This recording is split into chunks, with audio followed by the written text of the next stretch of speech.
Ah, c'est fini la chanson? C'était agréable, hein? J'ai deux invités, enfin trois, parce qu'il y a Akissi qui m'accompagne. Mesdames et messieurs, bonjour. Je vous présente Akissi. Dis bonjour, ma grande. Akissi vous dit bonjour. À côté de Akissi, j'ai deux grands noms, deux sommités de la mode en Côte d'Ivoire, mais également en Afrique et bien au-delà. Je commence par la dame, je suppose. Absolument. C'est celle que tout le monde appelle affectueusement Tata Angibel. Angibel, bonjour. Bonjour, Mariam. Elle est créatrice de mode, styliste, modéliste, et c'est une marque, bien évidemment, en Côte d'Ivoire. Hein, c'est un label. Oui. Merci beaucoup d'avoir accepté de faire le déplacement. Me voici. C'était pas gagné d'avance, mais nous l'avons et nous allons en profiter, mais pleinement. Et en face d'elle, on a ce qui conviendrait d'appeler un conseiller vestimentaire. Tout à fait, absolument. Tout à fait. Oui. Également styliste, modéliste, connu pour ses tailleurs, ses vestes taillées sur mesure pour les hommes, mais également pour les femmes. Absolument. Sissa Moïse, bonjour. Bonjour Mariam. Comment il va? Très bien, merci. Réveil aisé? Oui, ça va. C'est vrai que c'est pas toujours évident de me sortir surtout le matin, mais pour la cause, hein, n'est-ce pas, il faut sacrifier donc quelquefois un peu de son temps, un peu de son sommeil pour entretenir la population, les téléspectateurs de la RTI, notre chaîne. Ah, c'est Voilà. gentil. Merci. C'est tellement bien dit que Absolument. nous en sommes émus. Alors, pourquoi nous les avons déplacés? Mais pour la simple et bonne raison que ce matin, nous avons décidé de parler de mode. La question, elle est simple. Doit-on suivre la mode? C'est la question. Mais avant d'en arriver même à la réponse, moi, j'aimerais bien qu'ensemble, on essaie de définir ce qu'est la mode. Six.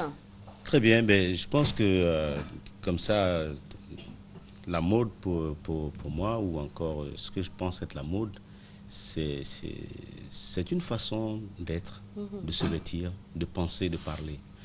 Mais qui colle à l'actualité. La manière de le faire, de faire tout ceci qui convient au moment précis. Donc, la façon de vêtir du moment est la mode du moment et reste la mode. Ceci dit, lorsqu'on sort donc de ce moment-là, qu'on passe à une autre période, une autre étape, la façon de se vêtir, de se comporter et autres, sera donc la mode de ce moment-là.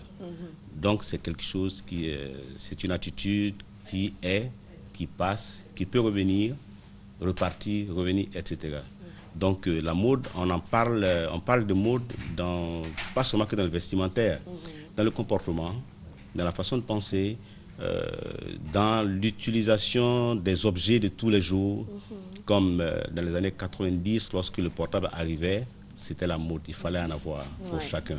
Et aujourd'hui, la mode, le téléphone portable n'est plus la mode.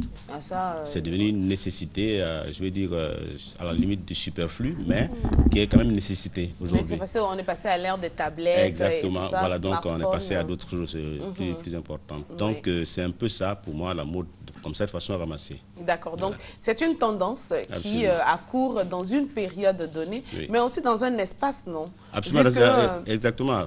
Mais comme aujourd'hui, le monde est planétaire, hein, donc la mode traverse les frontières, donc elle peut être une mode unique pour tout le monde en même temps. D'accord. Alors, pour préciser les choses aujourd'hui, nous allons parler de la mode vestimentaire. C'est de cela qu'il s'agit. Et donc, à côté de Sissa Moïse et de Angibel, nous avons pensé à inviter quelqu'un qui est vraiment, est-ce que je devrais dire fashion victime? Mais bon, en tout cas, quelqu'un qui est dans la mode. Claire Bailly, bonjour. Bonjour, madame. Je sais que ça n'a pas été facile, d'où les remerciements de toute l'équipe de production pour l'effort. Nous allons à la pub et tout à l'heure, quand nous revenons, nous échangeons.